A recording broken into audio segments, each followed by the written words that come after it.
everyone. Jowie here with the Crossroads Annex of the Carter Johnson Library and Collection. The following is most of our interview with Sir Phoenix Black that we got to do this November 2024. Unfortunately, due to some technical difficulties, mostly ineptitude on my part, as I am still learning how to do the technology things, we did miss the first 15 minutes of his interview, so we will be going into this partway through. I think you will still find some amazing knowledge, history, and ideas, and I encourage you to watch and enjoy the interview. It was simply amazing to get to be a part of it. Thank you all, and I hope you enjoy this recording. End of a flog. There we go. That doesn't come at the end of a flogger. That doesn't come at the end of a whip. That doesn't come at the end of a paddle. That comes through experience, scars, mistakes, etc. Oh, baby Glade, let's see. What counsel would you give to your contemporaries to help them curtail their counsel to the young Thundercats' current state of war? Start working on the ego is probably the biggest thing. That would be my first thing. Is start become work on self-awareness and minimizing your ego. That would probably be my biggest um, suggestion. Um, Self-awareness is important. Um, it's really important, to be honest. Um, be able to admit your mistakes. Um, there's an interview by Matthew McConaughey. Not an interview, a speech that Matthew McConaughey gave. We said the best way to find out who you are is to find out who you are not.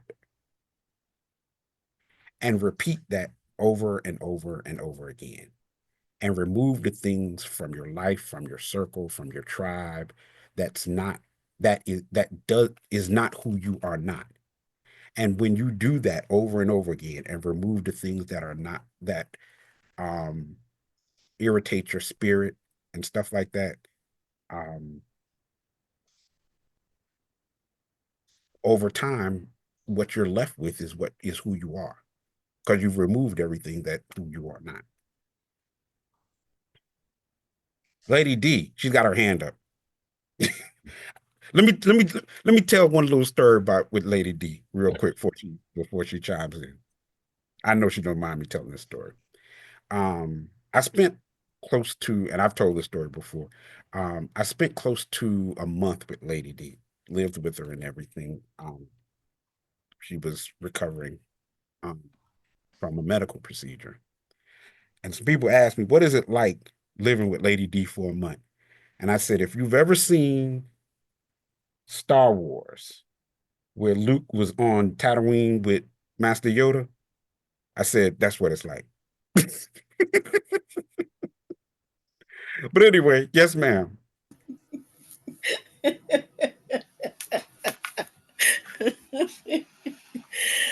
And that's why I call you my Mr. Spock.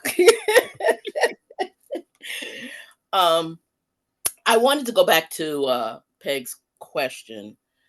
There really is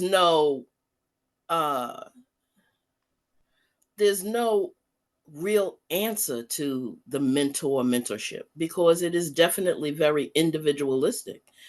One of the things that we talked about even in the class is sometimes mentorship is for a specific, let's say, activity. I want to learn whips. I go to Sir Phoenix Black. Please teach me all about whips. And that's what that is. Our relationship definitely began on a spiritual level, which is the way my mentorship classes kind of do. And and the other thing is when he said trust, it really is, because I have counseled him. He's asked me things and I said, okay, my opinion is you should not do this. And he's like, but this would really serve me. And I just, I'm really feeling this. And I'm like, I get it, but it's not going to be a good look. And I don't think that you should do that. And he literally did not do it because of his trust in me. And then we talked about it later. And he's like, yeah, you're kind of right. I think it would have went, sideways had I, done what I originally wanted to do. Mentorship is not telling someone what to do. It's not, it's sharing. I share my life experiences with him. And we started with the ego thing. That was our first big thing, was the, you know, beating down ego, because I have to do it. And I told him, I said, the more that you get in this lifestyle and people know you, the more you got to beat that ego down, because everybody does the, oh my God, it's Lady D, and I'm like, please, y'all, get a grip, you know. But if you hear that day in, day out, you can learn to believe your own shit. And Um, drink your own and it's Kool-Aid because it tastes usually great. really bullshit, because just as easy as people will take you up that damn ladder, they'll kick your ass off of it too. So so, so you need to, I just wanted to say that, because I don't want anyone to think that, I mean, we've had too much of the one true way shit. There's no one true way to how you get there. Contrary to popular belief, I know. We get there in all different ways. And the last thing I want to say, and then I'm gonna shut up, is that generational mentoring is so important, because I learn just as much from them as they learn from me. There are times where in my head, because of my generation, I see it as this way. And it will take Sir Phoenix or Sir Divine to say, but this is what this means to me.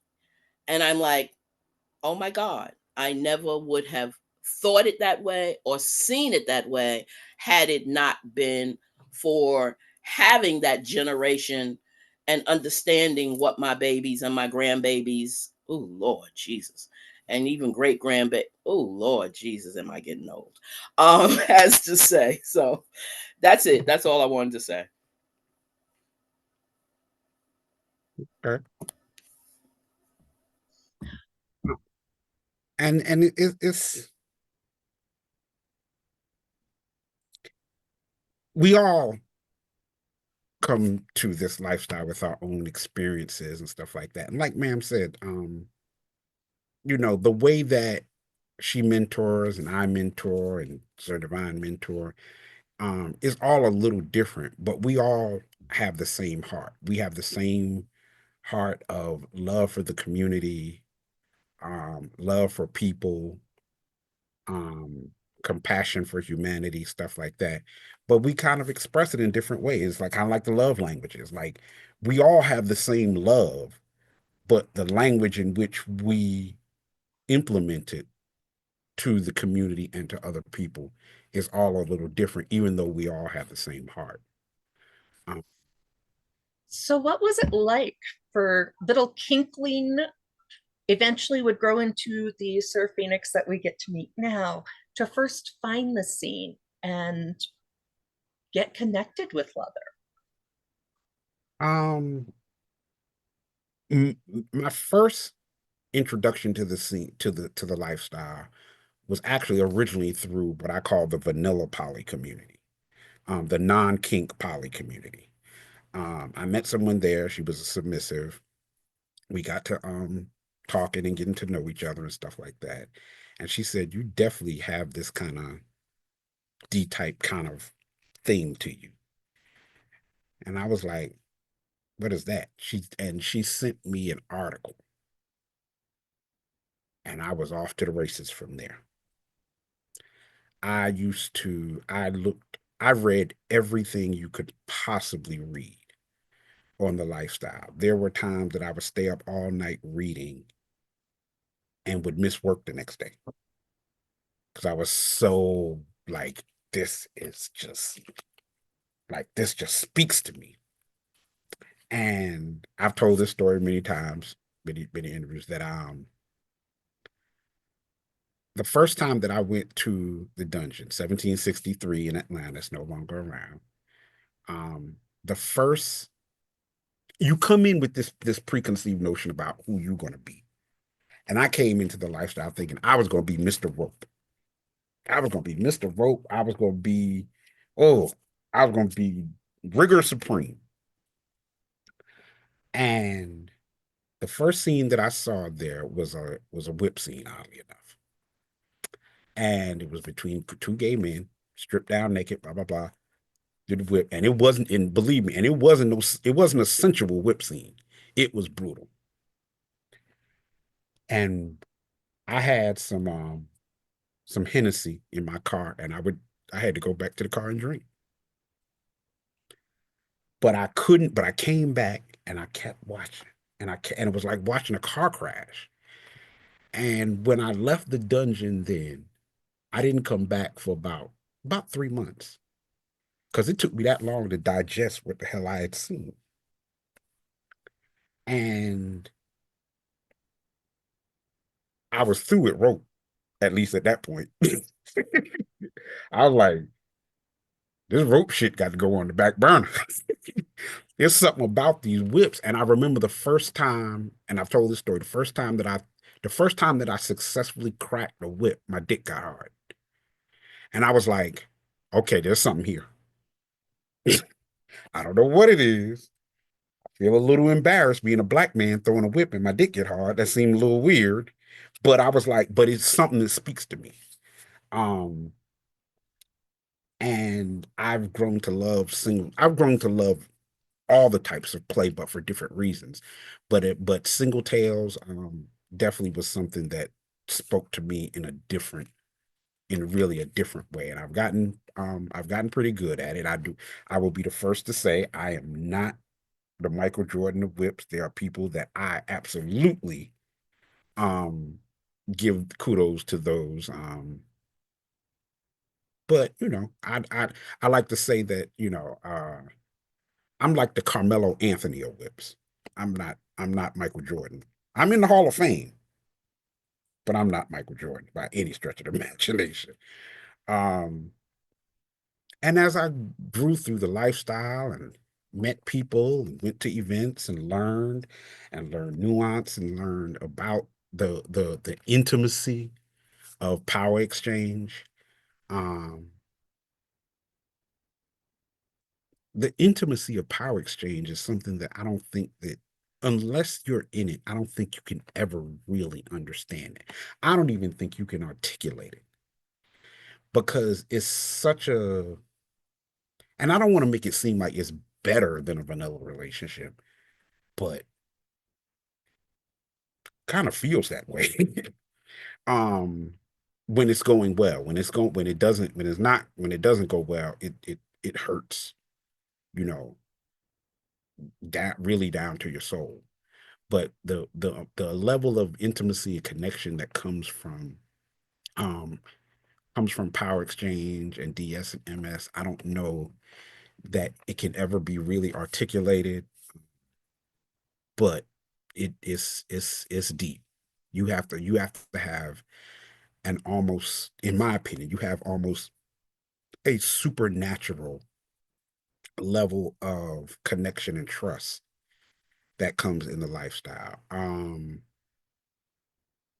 I've told people, you have to you have to really trust your partner to let them blow fire in your pussy, or or whip your nipples, um, to put a knife to you. You have to have that is a very high level of trust beyond just someone you live with and split bills with.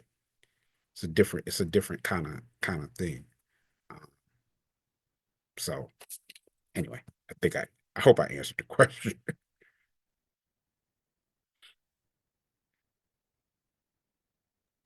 I have found that my first marriage was 21 years, and there was a lot of trust in that, but it wasn't really a power exchange. My current wedding, my current marriage, was from 97. Well, we've been master slaves since 97, and we got married in 2002. Before we got married, we talked a lot on the phone, me in San Diego and her in Arizona. And that was when AOL was costing, and that was with phone bills for long distance cost. Mm-hmm. And we wound up getting to know each other and trusting each other to a deeper level than we had in our regular marriage and any other marriage of a normal sense without the lifestyle being in there. We have a deeper connection and a deeper understanding than most of those people have. And I find that this is something that is unique to this lifestyle where they have real power exchange. That the trust is paramount and the communication is extreme. Yeah, I completely agree. This, like I said, it's just hard to articulate the level of trust. Now, I can say this, and I just had this conversation with someone recently. Part of what holds me hostage to this lifestyle is because when someone puts the level of trust like that in you, at least for me, it kind of inspires me to want to be worthy of that level of trust. And to be worthy of that level of trust, um, which I'm not perfect, I've made my share of mistakes. Um, but it makes me want to be worthy of that trust and improve and be evolve and just be worthy of that trust, and that ends up making me a better person over time. So that submission and that service that we get from our S types, it inspires us to, like, okay, this person would walk off a cliff for me blindfolded. I need to be worthy of that level of trust and loyalty. So I need to be a better person. I need to be some tell them, everything. Tell them my plans, provide for them, that kind of stuff, because I want to be worthy of that kind of trust and loyalty. Um, yeah. So Peg, what was the catalyst and inspiration for you deciding to present? Oh, that's easy. She's here in the room. I the first class that I was supposed to teach was supposed to be on DDLG relationships. I had put in for I had put in to teach a class. It was accepted. They called me a couple months before the class and they said, "Listen, we've got like 3 DDLG classes there. Would you be willing to change your class?" Okay, I'd be willing to change my class. I said, "Okay, what would you teach?" I was like, "Oh, but shit, I don't know right now." And this was before Lady D and I were or as close as we are now and mentor, but I did contact Lady D and I asked her, what do you think? And she said, best advice. Well, I won't say the best advice, but the first best advice she ever gave me was she said, teach what you're passionate about. Teach what you love, teach what you're passionate about, and that'll come across in the class. And she even said, she said, you one of them science spot nerdy folks, figure that out. And that inspired my class, the biochemistry and neurology of Keek. Because I work in anatomic pathology. Um, Grandmother's a nurse, sister is a doctor. Like we have a lot of science and healthcare in my family. So I started doing research. I built that class, taught that class. It went over freaking stupendously from my first class right out the gate. Um, and I just taught what I was passionate about, and as ma'am said, it came across in the class. I was knowledgeable about it. I was passionate about it. And if you can find the weave to if you can find that lane for yourself, that'll come across in your class. We give you a perfect example of some advice that I gave someone who said that they wanted to. She's known very much as a boot black person, but she wanted to teach, but she had no idea what to teach. I said, well, what's your background? And she said, well, I'm an educator. I work in education, blah, blah, blah. You know, I help you know, teachers and professors with lesson plans. And I said, why don't you teach a class on how to teach a class? And she was like, oh, that's fucking great. She was like, that's fantastic. And I was like, yeah, because there are people who, because it's obviously something you have a background in. Is I can see in your eyes and how you talk about it, that's something that you're passionate about. So if it's something that you're knowledgeable in and you're passionate about, it'll come basically the same advice Lady D had given me 15 years ago. Um, it's something that you're knowledgeable about. It's something that you're passionate about. It'll come across in the class. Boom, there you go.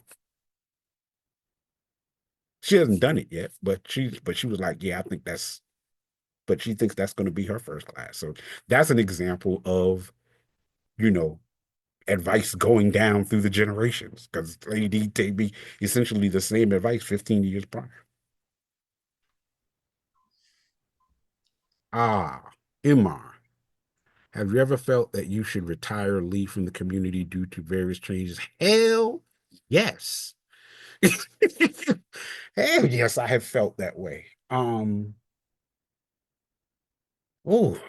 yes. Hell yes.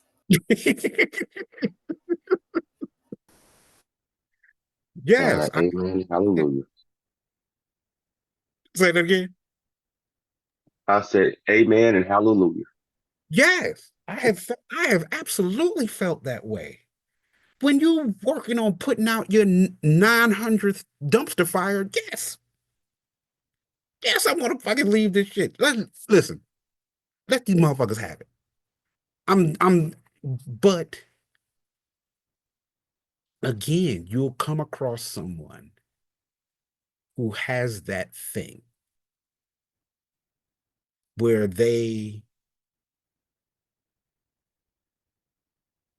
you know that if their potential comes to fruition, the lifestyle will be in good hands when I'm gone. And that is enough to make me say, okay, well, I guess I'll keep going.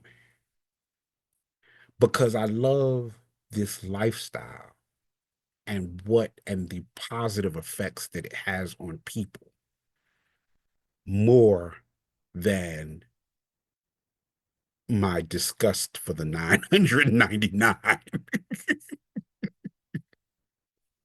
um, because there's a lot of people out there doing really unwise things. They're causing damage to people. They're causing damage to the community in general. Some people have found a way to try to make use something that a lot of us are passionate about to make a buck. And you can tell it by how they move. Um,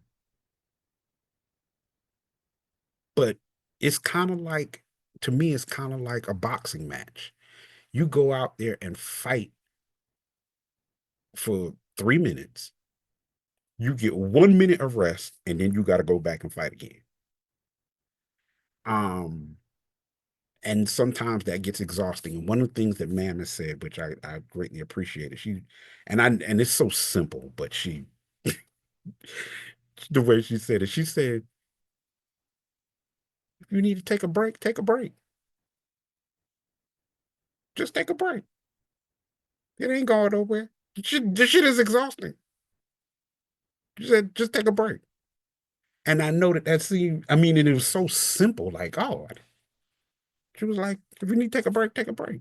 And she does. And no one does more than Ma'am does. And Ma'am will take a break.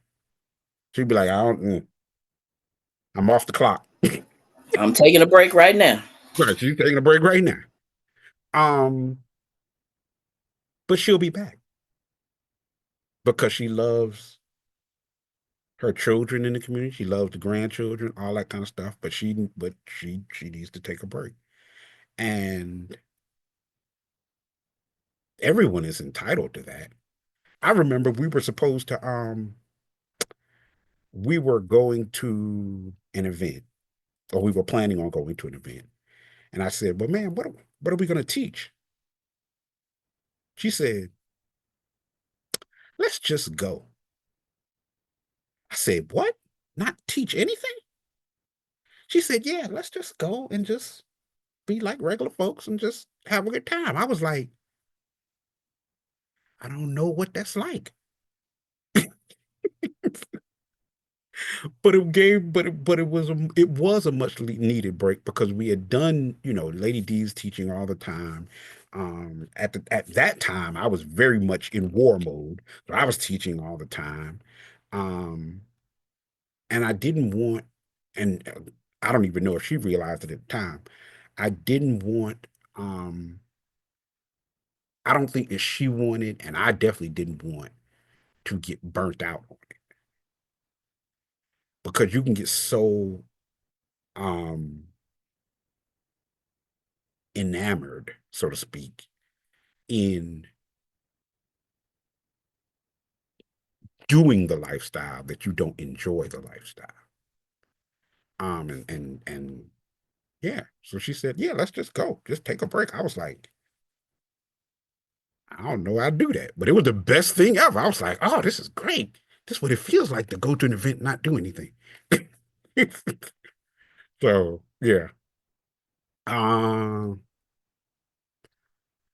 do you feel that performance tops and bottoms have damaged the growth of submissive and dominant? Oh, of course, Antonio, you got to ask me a hard one.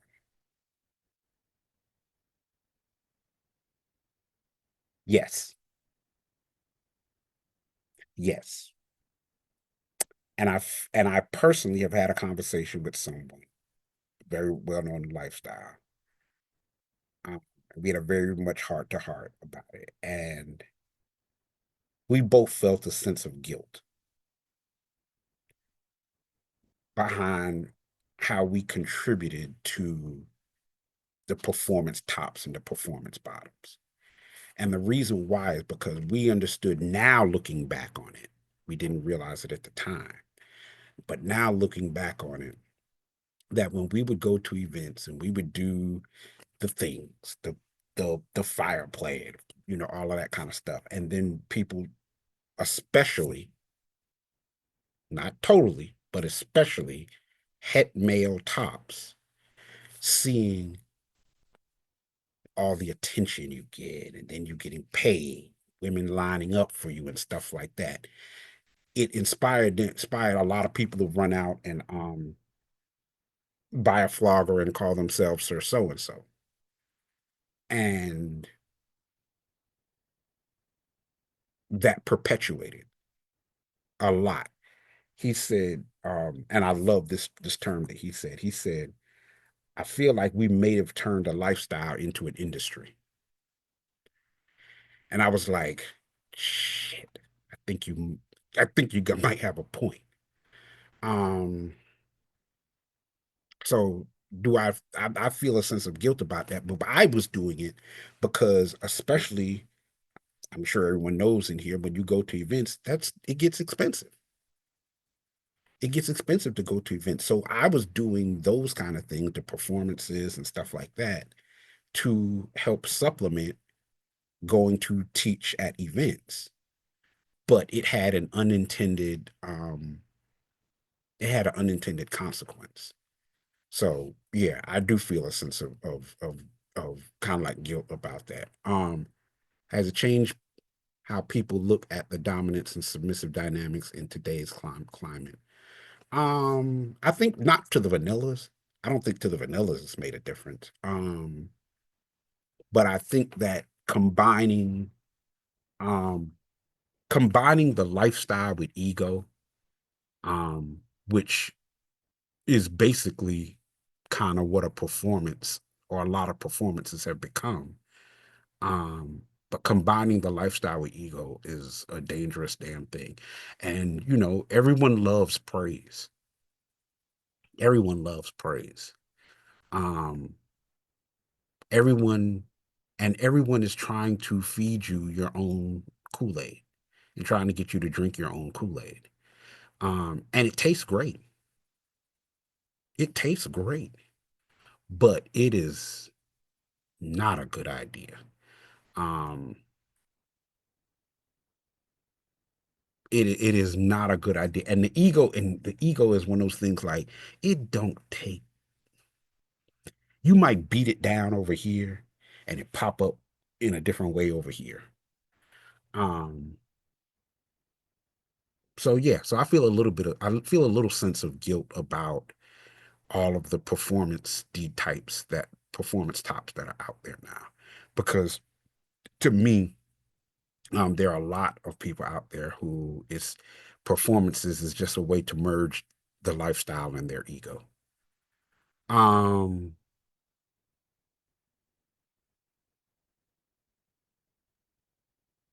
I was just reading Baby Glaze's comment. I recently learned it takes time to take a break from volunteering. It's weird. Yes, yes, because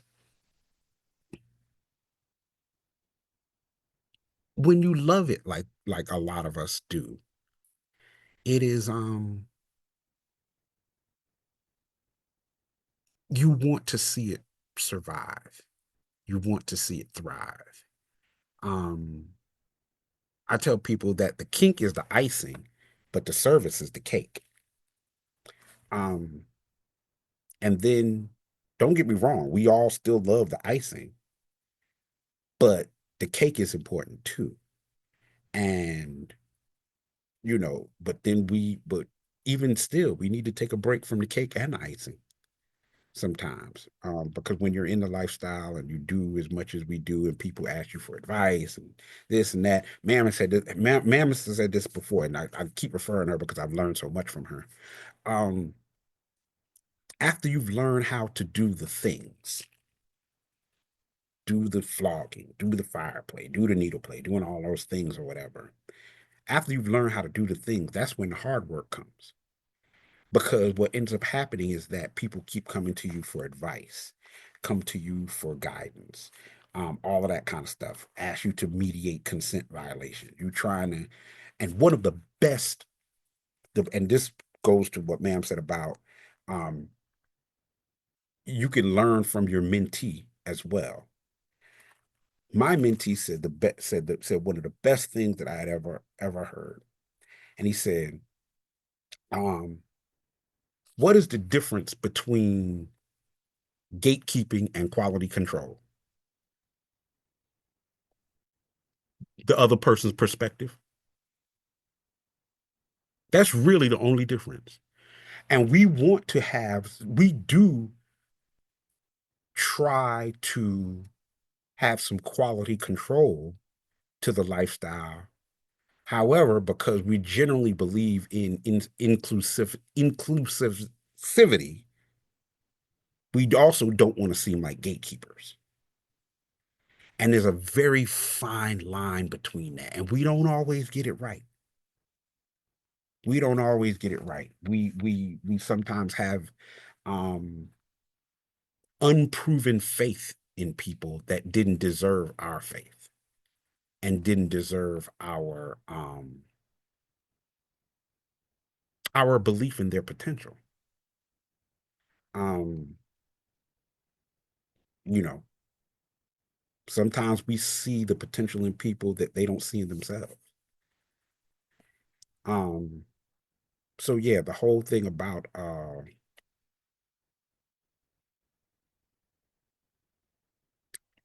I'll just leave that there. um, let's see. I see some other questions in here. Yes, baby glaze. And I feel a fairly significant amount of guilt because I think that I contributed to the lifestyle becoming an industry.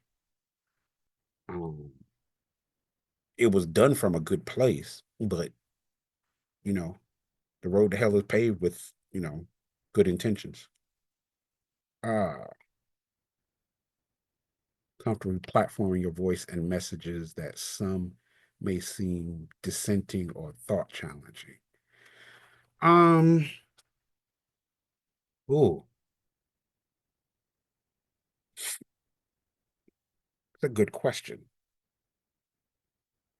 of becoming comfortable platforming my voice. I don't know that I'm still yet comfortable platforming my voice. Um, I think it's a process of self-awareness. I think it's a process of just getting more comfortable in your own skin. Um, I think it's just a process of um and I didn't understand this till I really get as I've gotten older. And you remember you just be like, old people just say anything they want to fucking say. I think that I think there's something to that. Because as I've gotten older, I'm like, I'm gonna just say what the hell I'm gonna say. Ain't nobody putting gas in my car or putting food in my refrigerator. Shit, I'll just say it. If they don't like it, everybody got different opinions. As we know from this election.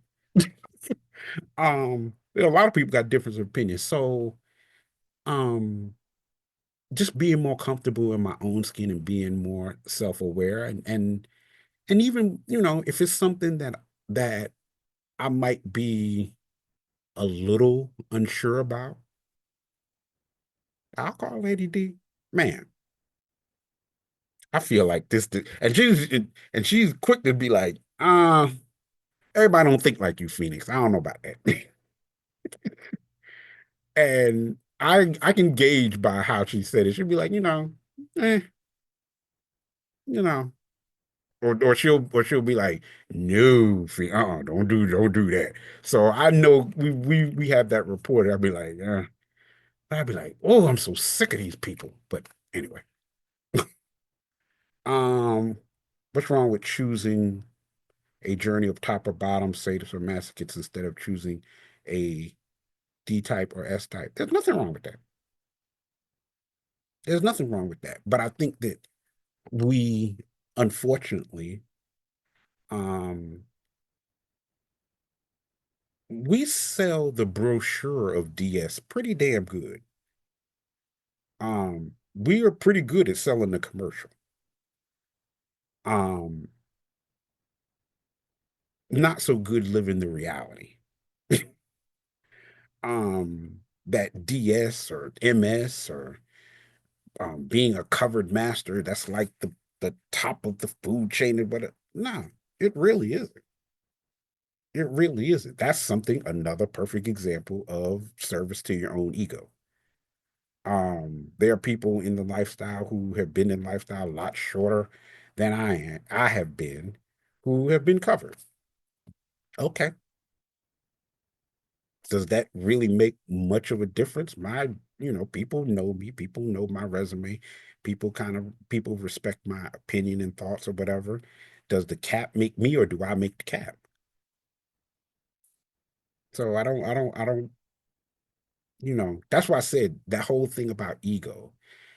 Like you can beat it down in one area and then it slowly creep up in another. So yeah, I don't, even, you can tell it even by the language, or you're just a top, or you're just a bottom, or you're, just a pup. No, be self-aware. And if that's what fits you, that's what fits you. You're not just anything. I am a pup. I am a masochist. I am a top. That is not, you're not just anything. But unfortunately, that's not how we portray it a lot in the lifestyle. I feel like masochism became a party trick for some. Yeah, it did. It did. It did become a party trick for some. Um, yeah, it did become a party trick. So Mufasa tossed an interesting question into the chat, and I want to make sure it does not get overlooked because I'm curious on this as well. He says, I do find a distinct separation between the gay and pan leather communities, especially with straight Black men. What are your thoughts? Oh Lord. Again, Mufasa, you got to ask me a hard one. There absolutely is a separation. And again, giving credit to my man was like, Phoenix, I think we need to teach at Blackout. For those that don't know, Blackout is the Men of Onyx conference that they have every other year. Men of Onyx um the gay male leather fraternity. And even as a het man, I was like, who has plenty of people who are in the pan, trans, bi, and gay community. At first, I was like, ooh. And ma'am, being who she is again, she said, that feeling that you have, that ooh, that's exactly why we need to do it. I said, okay. So I taught at Blackout. Let me start by saying, had the best time ever. Had the best time fucking ever. Can I just quickly interject and say, such a best time that before the weekend was over, the first thing he said to me is, "Oh, we need to come back for the next one." Yeah. When I tell you it was the best time, and I hope I don't get all weepy when I say this, to see those brothers, and it wasn't about like, what's that old movie, Police Academy? It wasn't like that at all. It wasn't like that at all. It was about seeing the humanity. I keep going back to that, the humanity in each other. And it wasn't about gender or orientation or anything like that. It was just truly to be around people who had some of the same struggles and came up in the lifestyle in similar ways and camaraderie and stuff like that. And we had, oh my God, we had such a good time. We had such a good time. But anyway, let me add one more thing about with that from Mufasa's question. And I have told many people this because I obviously have a lot of people in the community that I know. And I have told just about every cis het man that I know. If you want your play and popping skills to go to the next level, you need to learn from a gay man. They play with a different energy. They play. The person that taught me how to flog pussy was a gay man. The person that taught me how to flog pussy was a gay man. And I'm sitting there like, what in the hell do you know about flogging pussy? But when I tell you, he taught, that's probably one of my best skills now, too. And I learned it from a gay man. Gay men play with a different energy. Get over the homophobia. And I understand that. I come from that age range where we grew up very much and I grew up in Brooklyn, New York in the 80s. I grew up in a era where calling someone a faggot in the 80s in Brooklyn, somebody had to die. Somebody had to die. That's the level of homophobia that had in the Brooklyn, New York, 1980s Black community. And I encourage people now, and I'm glad to see it, that kind of homophobia is getting less and less. But it's still there, especially in my age, the 35 to 50 range. It's still some of it there. But I tell them, like, listen, if you want to learn, if you want to really be good, it's a different level. They play with a different level, a different energy, telling you, get over that shit, get your ego out the way. Ain't nobody trying to, you know, accost you off into a corner or anything like that, because we believe in consent. Get over that and get out of your own way if you want to go to another level. Another thing I said too, and this some people will find this funny, some people may not. I remember teaching when I first was learning having DM training at 1763. And they told a story about how the head DM did not ever assign DMs to the night that they would have femdom night. None of the DMs would show up. And after a few times, they was like, why do none of the DMs show up to DM on femdom night? And the head DM, without blinking, said, women don't play hard enough to need a DM. And I was like, I don't know what women you've seen play, but that's some of the craziest shit I ever heard. And I've been to femdom nights, especially with Lady D. Of course, I'm not allowed to play on those nights, but I've learned. I've learned from femdoms. I've learned from female presenting tops. I've learned from, like, I think that, and I would like to see, and going back to Mufasa's thing again, also, I would really like to see more cishet men go into teach and present in more gay spaces. Because I can say personally, Mufasa has always been supportive of many, many people's events, especially events that are more cishet focused. But I don't see the same kind of support, reciprocated. But I do understand why, because, like I said, man was like, we need to go teach there. But everyone doesn't have a man like I have to say, that feeling you just felt, that's the reason why you need to go.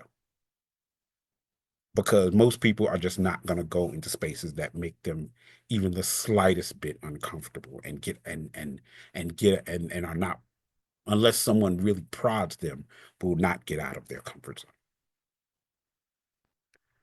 Okay. Goodness, what other questions? I hope I'm.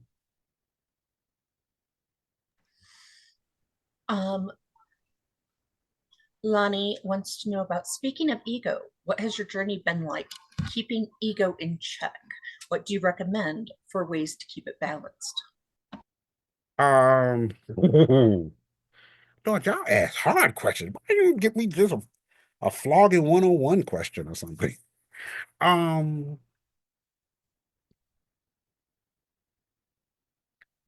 do you keep your ego in check and in balance? When I find out, I'll tell you.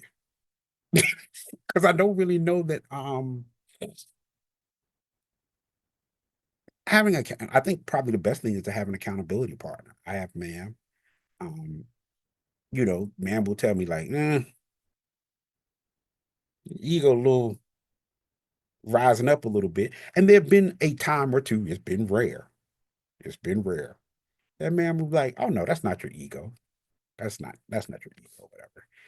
But more likely than not, she'll be like, pipe it down a little bit, Phoenix. And one of the things that's great about having someone like ma'am is that because if anyone has a right to have an ego, she does. And she has taught me more by example than anything. Because if anyone got a right to have an ego, she does. When I think about some of the things that I've done, people will say like, "Oh, Phoenix, like you've done this, or you've done that, or you've taught here, blah blah blah," and I'm like, "Dude, please, do you see whose footsteps I follow in?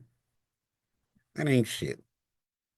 Like, that's one of the things about being me and Ma'am have gone places and stuff like that, and we'll go to events and people will be coming up to her and especially a lot of newbies and stuff like that. And I told her once, I said, damn, now I know what Robin felt like walking next to Batman. Because this is exactly how it feels. But I think that just having I think having a good mentor helps greatly. And if you don't have a mentor, just an accountability partner that can say, your Kool-Aid, you drink a little much of your own Kool-Aid or whatever. And let me tell you, nothing will bring your ego back down to the floor quicker than a mistake. Nothing will bring it down faster than a mistake. You believe there's an ethical way to do performances that will not contribute to commercialization of our lifestyle. Jerome. Oh, shit.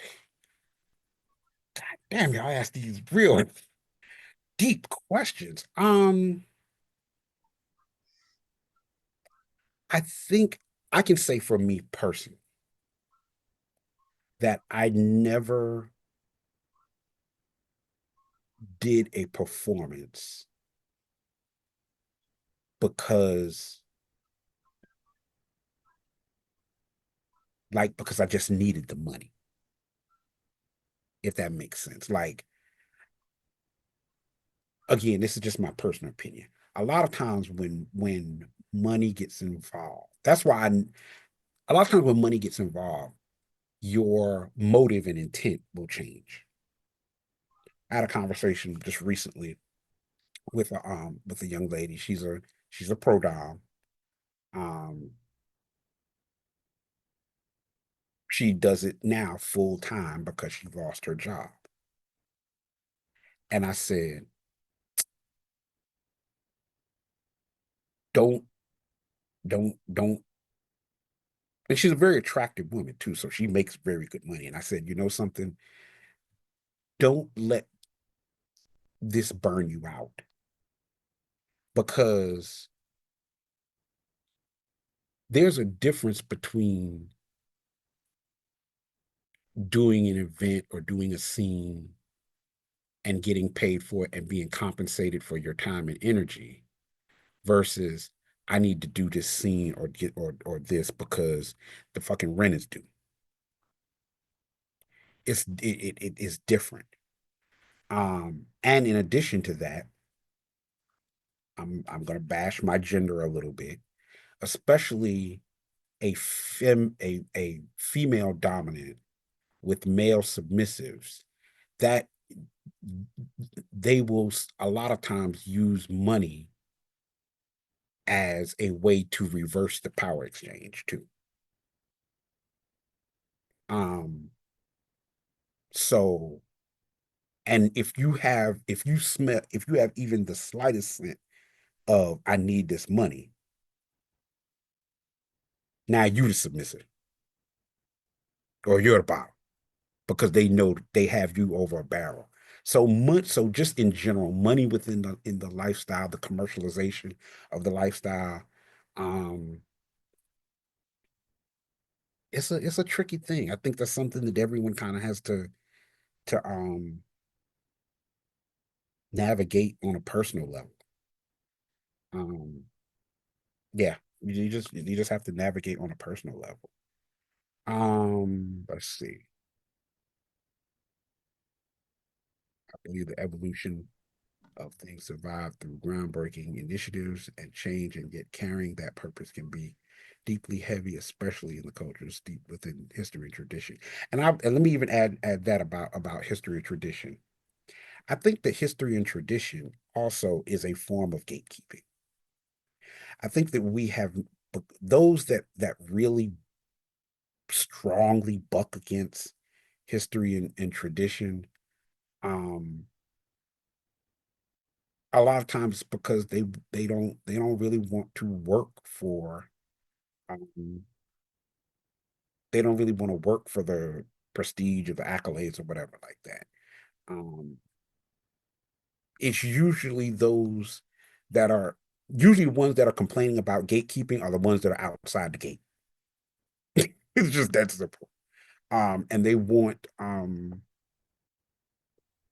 and the ones that are inside the gate, it's just quality control. We love this lifestyle, and we know it don't take much to for something to get effed up. You come to an event. How many events have we all known where one or two people it's a hotel takeover, it's a one or two people who do something stupid in the hallway, and now you done lost the hotel. Is that gatekeeping or is that quality control? So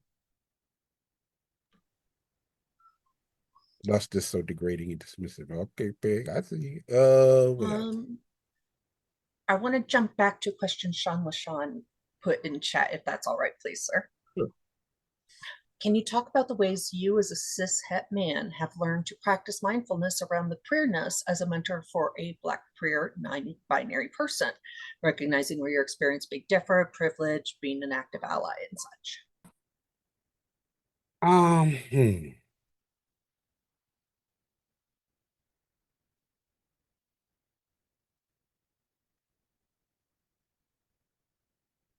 I a a big turning point for me in mindfulness um around queerness, LGBTQ community really did come from when I went to Black Blackout. Um, there were moments where I realized, like, damn, I'm the only het man in this room. And in the same moment that I thought that, I thought about how many times have those that are gay or queer been in a room, and they're the only gay or queer person in that room. So there's nothing like walking in someone else's shoes. So going to the mindfulness that Sean LaShawn was saying, it was that being mindful of how others feel in the same spaces, and how you can very much feel othered. So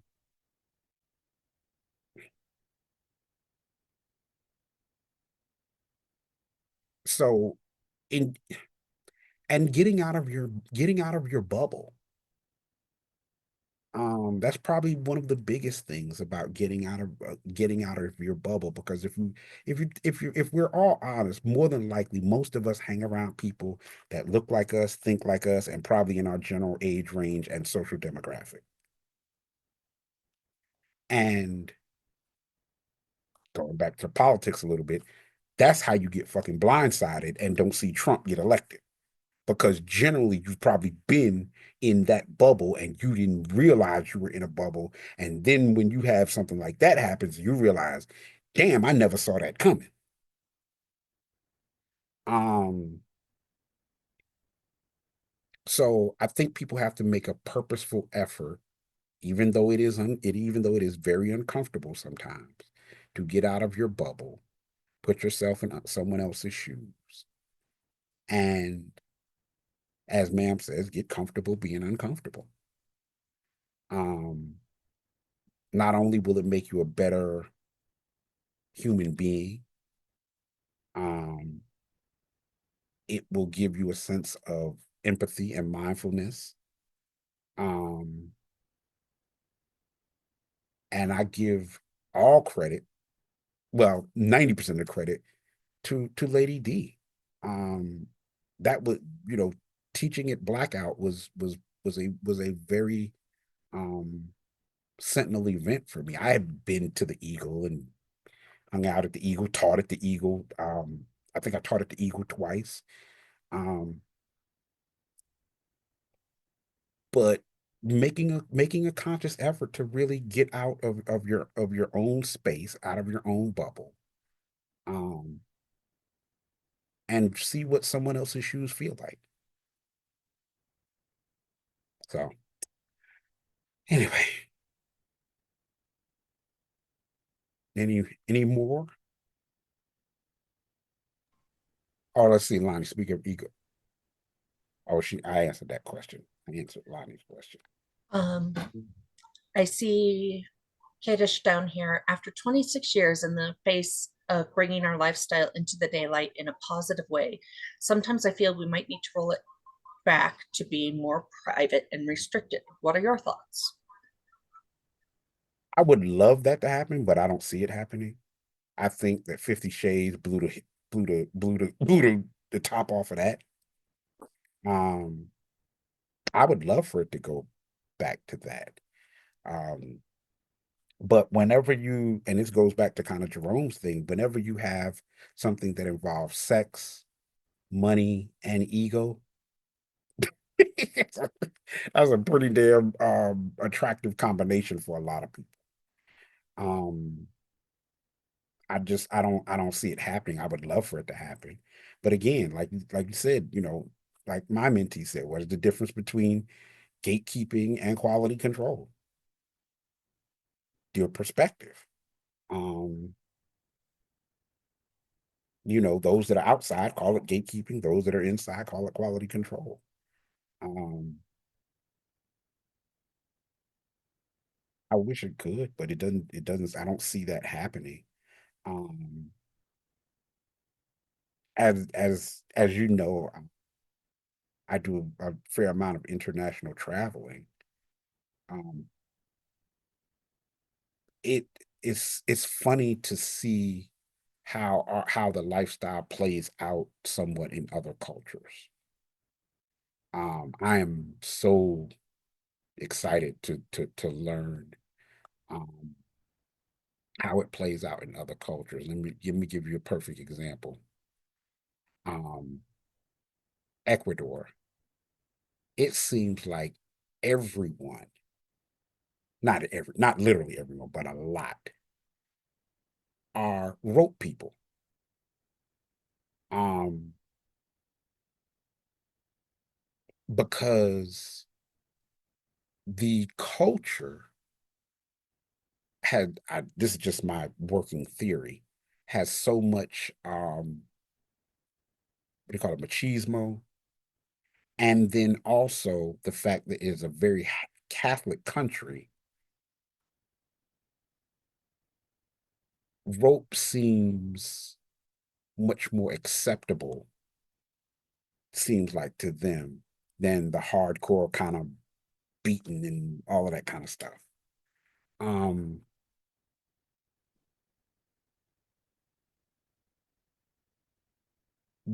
what I have noticed over there, which it seems like even those in the lifestyle in Ecuador, they practice it with little to no ego. Little to no ego. It's like it's like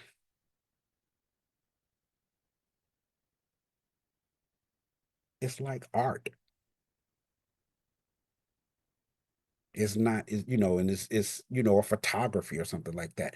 I can appreciate your artistry, you can appreciate mine, and that's it.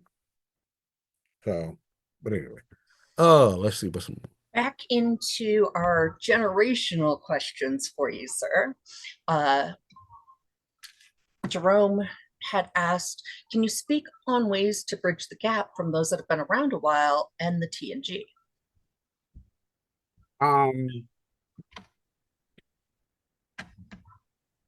Ooh, because I'm still learning it myself. It's hard to believe. Someone said this to me recently. They said to me that I'm an upcoming elder. What? I'm an upcoming elder. I feel like I'm absolutely still learning. Um, Maybe not so much the skill sets as much, but um, some of the other soft skills, actually, I'm absolutely still learning.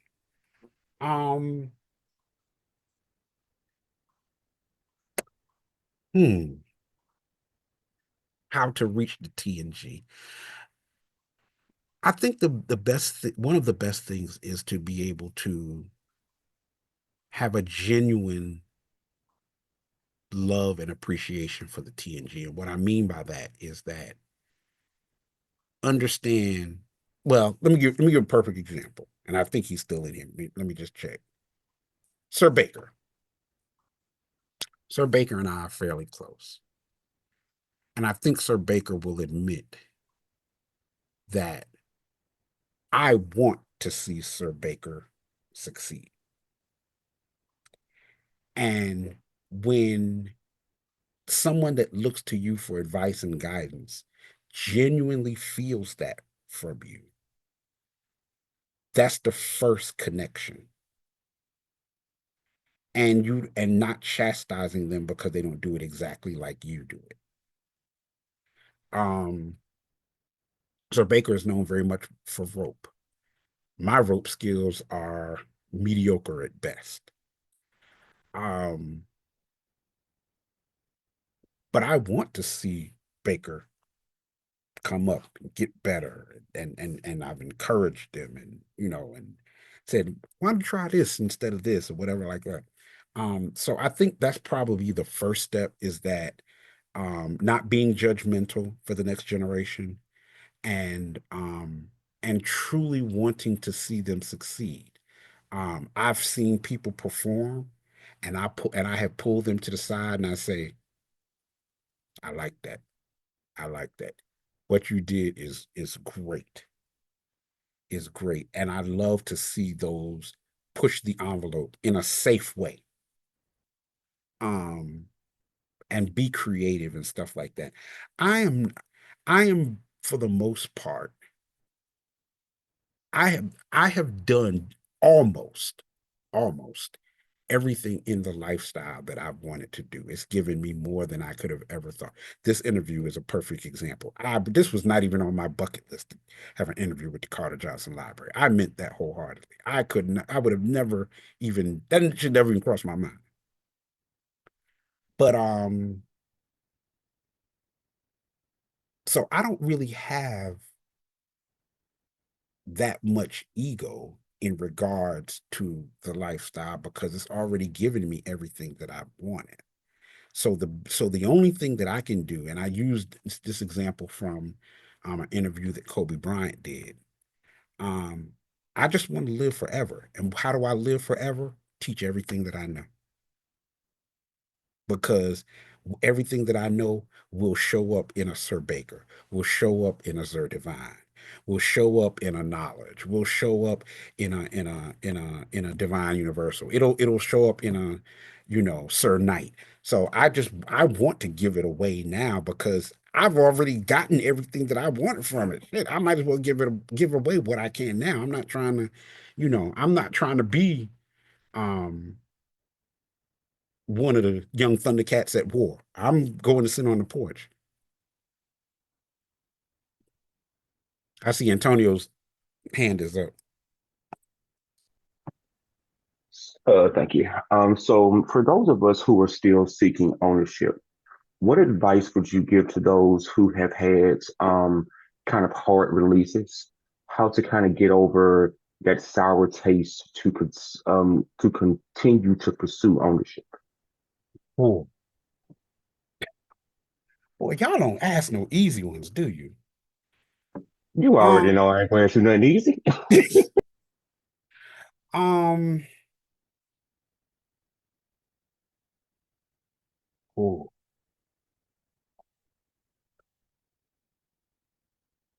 let's start by saying this, and some people may disagree, but this is my opinion. I think that there is a bias in the community that when a dynamic ends, the S type is the only one that needs support.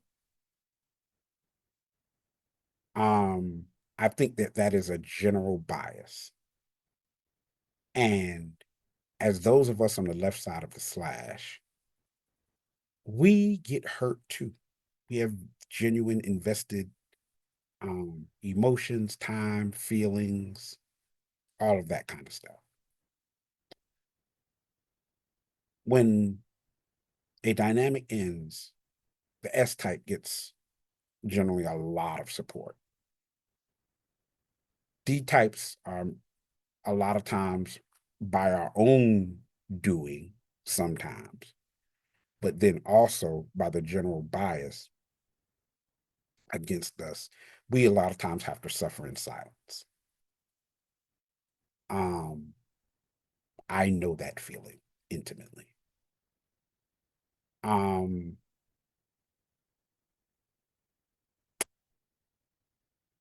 take a break.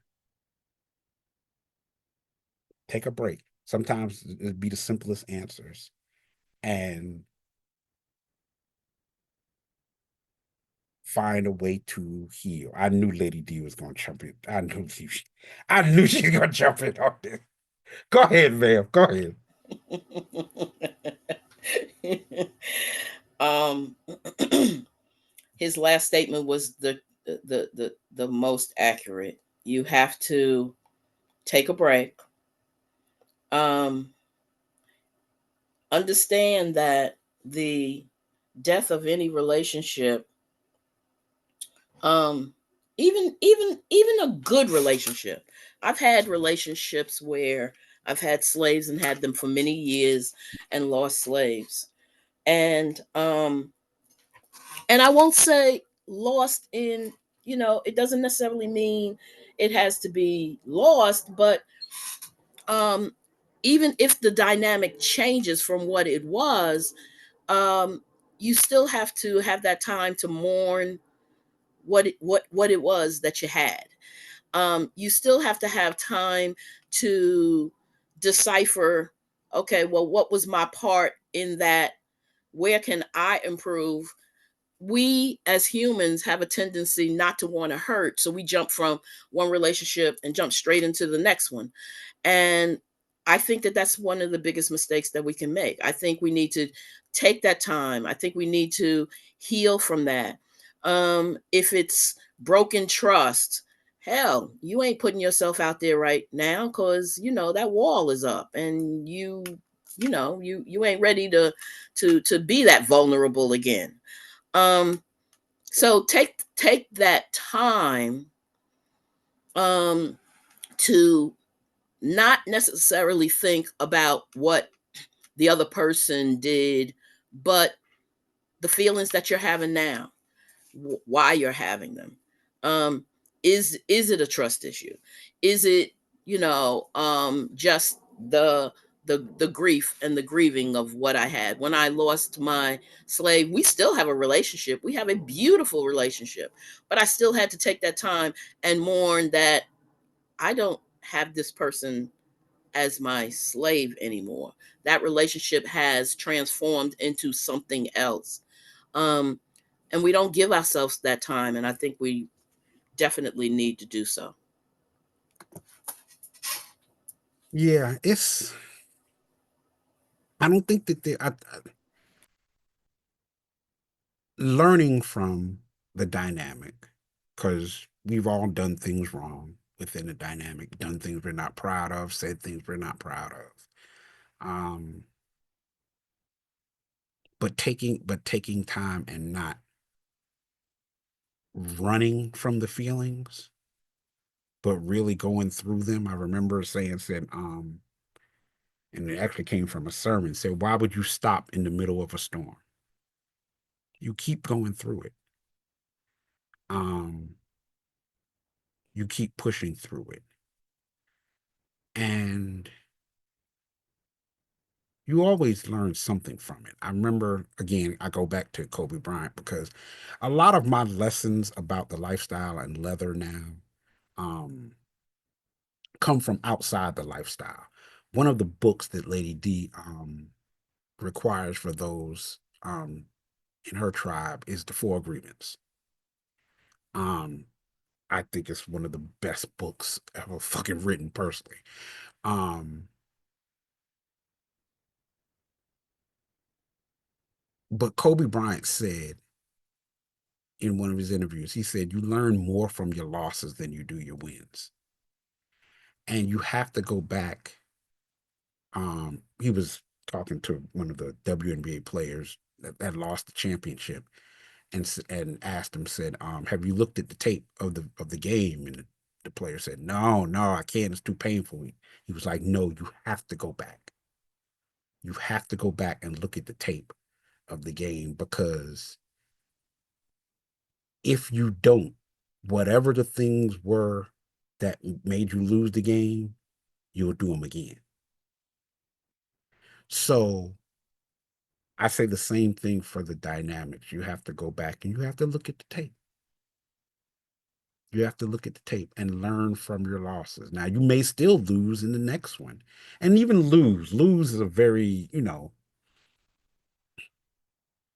lose implies something like really bad. But if you can come out of a relationship and learn, even though the relationship may have ended, you don't really lose. You improve, you get better. But it's painful. There's no denying that. It is painful.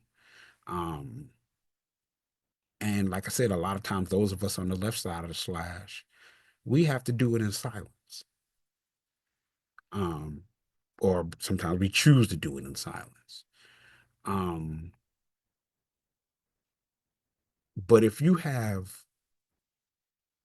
one person in the lifestyle, um, if you're a D type, preferably another D type.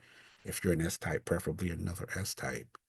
That you can will truly be honest with you and tell you and call you on your shit when you're wrong, um, pump you up when you're right, all of that kind of stuff. Then that is the best thing. Because if you don't have a mentor, then I think the best thing you can have is just someone who's an accountability partner. And they ain't trying to gas your ego and make you drink your Kool-Aid. They just honestly um love you and want what's best for you. If you find one, then that's pretty good. But it takes time. It takes time to. It's just like with dogs. You see dogs that are abused, and it takes months for them to even come out of the cage. Take as much time as you need. It's a very simple thing, but like Ma'am said, just If you need to take a break, take a break. If you need time, take time. If you need to cry, cry. I know it sounds simple, but it's the truth. So we have two more questions that have popped up in the chat. One is an attempt at an easy question, and the other is definitely not. Which would you like to try first, sir? Try with the hard shit. All right, from Blueberry then. Maybe I'm a How little bit of a important masochist too. is tact when you see blatant racism and support of racism in the community? It seems to be a big issue in certain regional communities. Do we show that anger in our pushback, or do we approach it tactfully, even when it's worthy of anger? That's not as hard as a question as I thought it would be, because ma'am and I have had this conversation many times. Ma'am says, we don't ask for a seat at the table, we just pull up a chair. Or make your own damn table. Yeah, or make your own damn table. Ma'am is definitely more of the philosophy of, and I think, well, I know she'll chime in. You ain't gonna make me uncomfortable. I'll make you uncomfortable. I'm gonna go, or she will say, I'm gonna go to the spaces where you generally don't see us.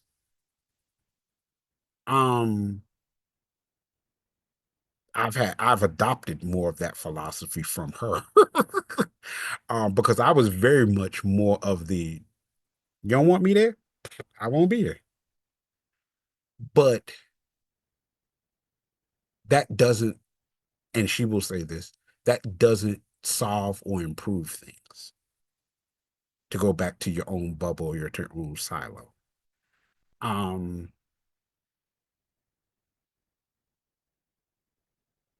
we want the lifestyle to, I think most of us would agree, we want the lifestyle to be better than it was when we got here. And if you stay in your own bubble and stay in your own silo, you're not making it better. Now, you're probably not making it worse, but you're not making it better. And I think we all have a genuine desire to try to make it better. And that requires us to pull our own chair up to the table. And, ma'am don't care. She bring it. she brings it. And she's but I also think, and again with the current political climate, I think it's gonna be more and more difficult, because the lifestyle is just a microcosm of what goes on in regular society. So I think there'll be people that will be emboldened to be anti-gay, anti-woman, anti-trans. I think people will feel emboldened, especially now. And we have to not waver in our allyship with those marginalized community. I'm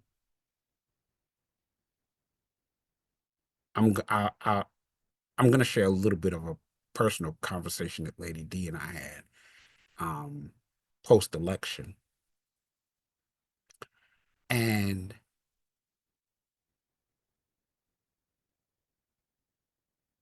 I felt very much a sense of shock and despair after the election, not only for myself, but for the people in the lifestyle that I care about, who I know are more than likely directly in harm's way. People like my mentee, Zer Divine, who is trans. People like Sean LaShawn. People like what will be the reception in society now for the next Blackout conference.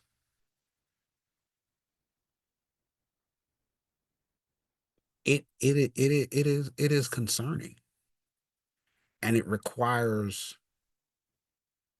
us to be our brother and sister's keeper, and not giving comfort to people's hate and prejudice and bullshit.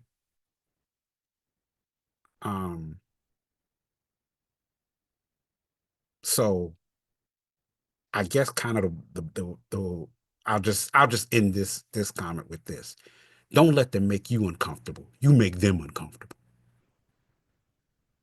Ma'am, I'm actually gonna ask you to chime in on that. Really quickly, I just did a keynote, and I talked about what's next. And one of the things that I said is, I don't want allies. I don't want you to just be my ally. I don't want you to just be people's ally. I want you to be an accomplice. And what I said in the difference in that is, an ally is someone who understands your plight. They do have empathy and they understand where you are. I said, but an accomplice is, when the police say you're an accomplice, that means that whatever the shit is that they gonna get, you gonna get. If you are actually an accomplice, if they're gonna send their ass to jail, they definitely gonna try to send your ass to jail too. I need someone that's going to not only just stand by me, but I need somebody that's going to stand for me when I can't stand for myself. And those are the things that we have to do. And yes, as in my speech, is it exhausting? Hell yeah. Do we want to quit? Hell yeah. Are we still going to fight? Hell yeah. Because that's who we are. That's who we've always been. That's who we always will be. I'll end like that.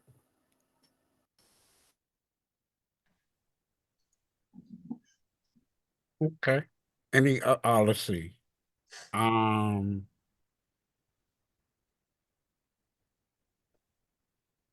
If I skip a question, please bring it to my attention. Let's see. What's your response to white lifestylers who feel discomfort in attending, supporting BIPOC events due to not feeling it a space for them or where they will be well received? I think that's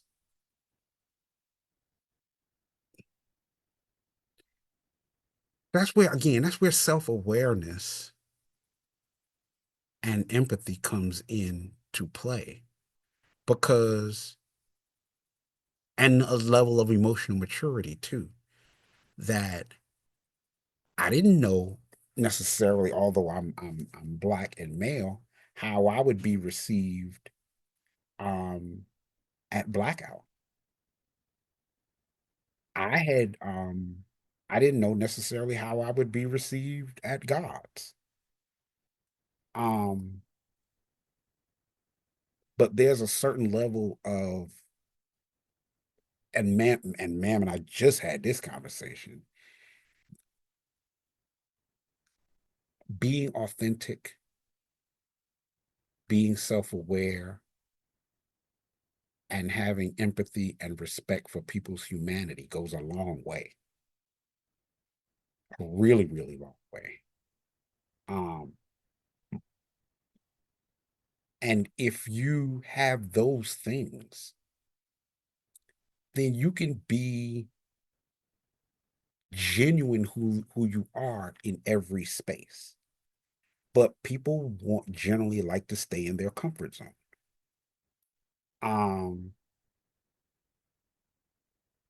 There's probably, and I think man will probably agree, there's probably not anywhere we're not willing to go present and to teach. And I'm supposed to teach in Ecuador. And my Spanish ain't that good yet. But one of the benefits of that, it never gets easy, but it always gets easier if you go in spaces in which you are not the majority. You are not the primary demographic. You do that a few times, it gets easier. It never gets easy, but it gets easier every time. But people, if they want to stay in the bubble, a lot of times you can encourage them to get out of their bubble. And usually it's a very life-changing experience once they do it once or twice. But unfortunately, you can't force them to.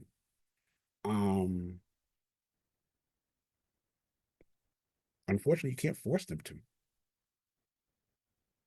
But you're limiting your growth by that as well. So I hope that answers your question, baby Clea. I would actually pose it one further, if I may. Mm-hmm. And that's okay. It might be uncomfortable, but show up and bring your curiosity with you and just listen. And, if need be, even wear a gag so you can listen better and you're not tempted to talk. Mm-hmm. Use those 2 ears and just show up and listen. I've been blessed that I have been able to get to know people of color, other queers before I knew I was queer. They all know it, but I hadn't figured it out yet. Mm-hmm. And it was by going and just listening and having that curiosity of what is their experience like that has enriched my life to the point where I was brave enough to ask, Sir Phoenix Black here to interview with us. So bring your curiosity. Just bring your curiosity. And let me say one thing too. And I just listened to this. I listen to a lot of podcasts and all different kinds of stuff.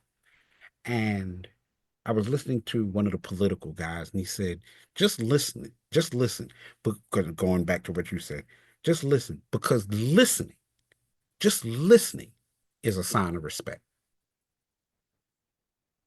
So even if you don't know what to say or whatever, if you just listen, people will appreciate you just listening. Even if you necessarily just, you disagree, you maybe get enlightening of their perspective, stuff like that.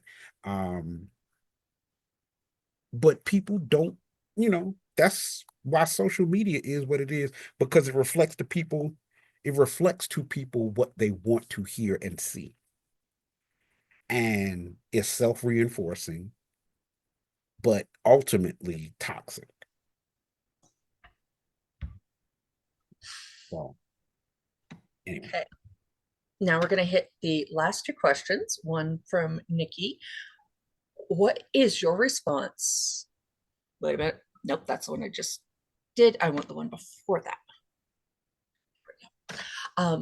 Name a joy that first comes to mind when asked to recall a memorable scene you had that was mutually or for you deeply satisfying and affirming of your kink identity. Oh,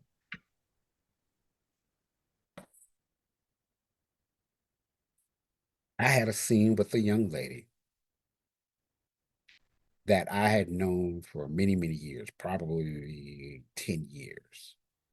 But because life constantly gets in the way, we were never able to link up. And I had the scene at what was formerly Dark Haven, my mentee's play space. And I already knew that she was a very heavy bottom. And she said, I said, what do you want from this scene? She said, I want to grieve. Okay. So again, I knew she was a very heavy bottom. So we probably, it's very rare for me to play with someone who can take me at a 10, but she pretty much took me at a 10. and she started crying. And when I say she cried for about 30 to 40 minutes straight, she cried for about 30 to 40 minutes straight. I took her off the spanking bench, pulled her in my arms, got her down on the floor, and we probably cried together for about 10 minutes. I don't even know why I was crying. I was crying because the energy from her, like I could tell it was a deep, deep, deep grief. Because anybody cry for 30 minutes straight, this ain't about no flogger. This ain't about no flogger. This ain't about no whip. This ain't about no paddle. This is something deeper. And after she finished crying, she said, that was grief from when my father died 8 years ago.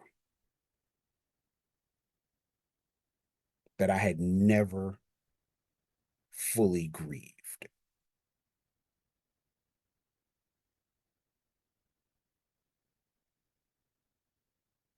That to me, now, that to me is an indication of the transformational power of this lifestyle.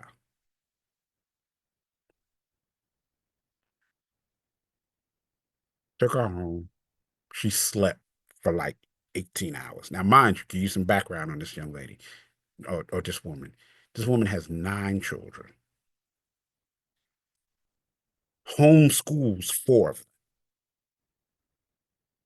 So you could have met her life is just packed to the brim.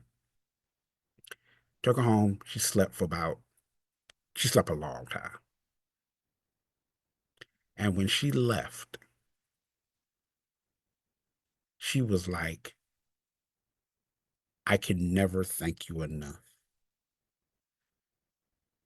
for that.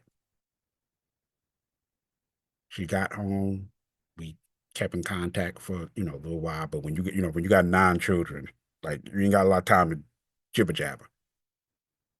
But she said, I thank you because I came home and I'm a better mother to my children. She's like, the fact that I could get 12 to 15 hours of uninterrupted sleep and you beat me to the point that I could release that grief. I never thought that that would make me a better mother, but it did. And I told ma'am about it, and I was like, that is probably the most satisfying scene that I've ever had.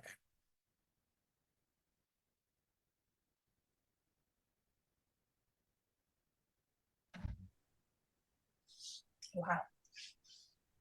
All the And goosebumps. and let me add one more thing. And that is why we have to preserve this lifestyle for the next generation. Because there'll be someone like her that needs it too 10, 15, 20 years from now. That's why we have to preserve it and have to have some quality control and have to have some gatekeeping, because there are people out there that need this. We have Me and Lady D have a class. It's therapeutic, but it ain't therapy. But even those therapeutic scenes are needed.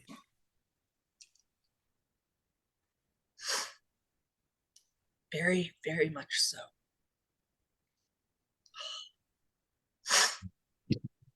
And I'm supposed to ask you the closing question here, darn it! See, I'm saying I must be I must really be whatchamacalling, because now you making people cry. See there? You always talk about me making people cry. Sir Phoenix, you making people cry.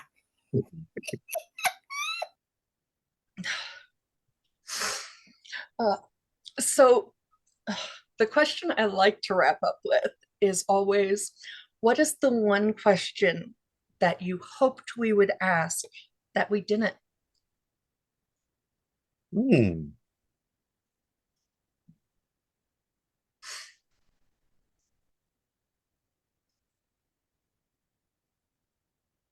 Wow. Not an easy. Um,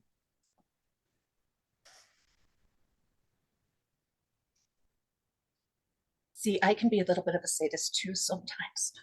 yeah.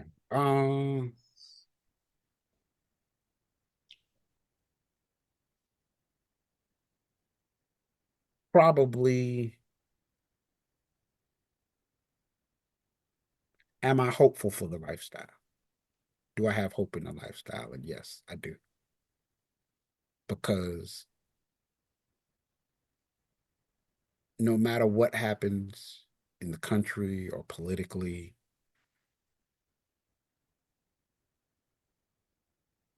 love for humanity will win. It will win. Will it get battered? Will it get bruised? Does it feel isolating? Does it feel lonely? It will win. But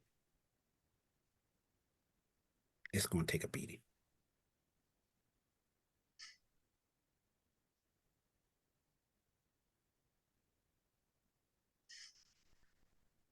Sir Phoenix Black, thank you so much for all of the time and stories you shared with us today.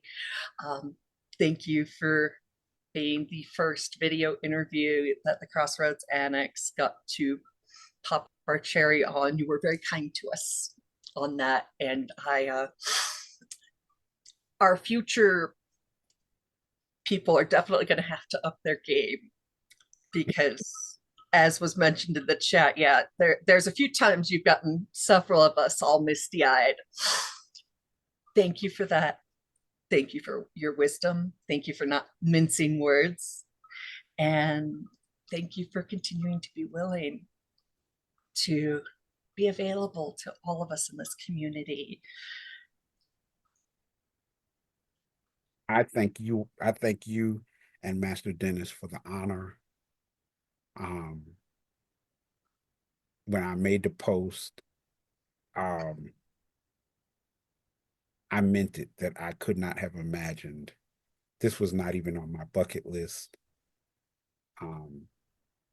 If I can live forever by sharing everything that I know, and the biggest honor I can have is that the lifestyle will be in good hands when I'm no longer here. And I hopefully did my man proud.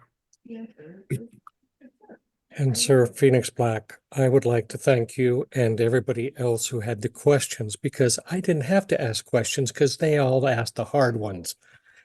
I was just going, maybe about littles. No, can't do that. But thank you very much.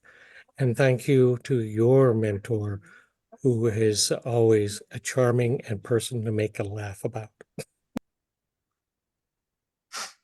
Thank you. Thank you to everyone who showed up and took time today to Yes, thank you. join Thank you, us with your everyone who showed up. questions and your support.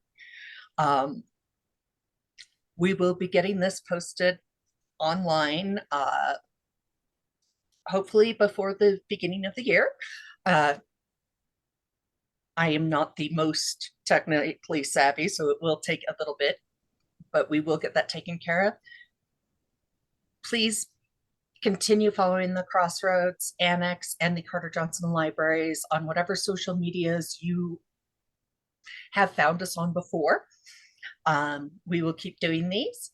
Also, if you have a couple spare bucks, it is getting to be that giving season, and the Carter Johnson Library and Collection is completely self-funded. You will find the recording on our YouTube channel. I don't have the link to it right now because I was not that prepared.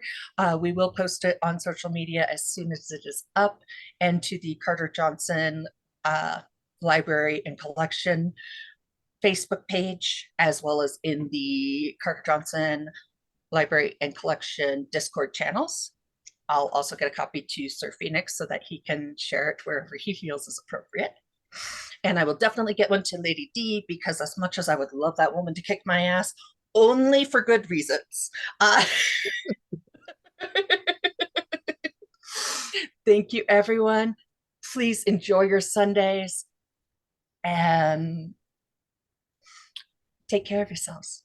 Again, Sir Phoenix, thank you very much. Lots of love and gratitude in the chat. I hope you're getting a chance to look at it. And we will see you all in the future. All right. Good night. Good day, everybody. Thank you for coming.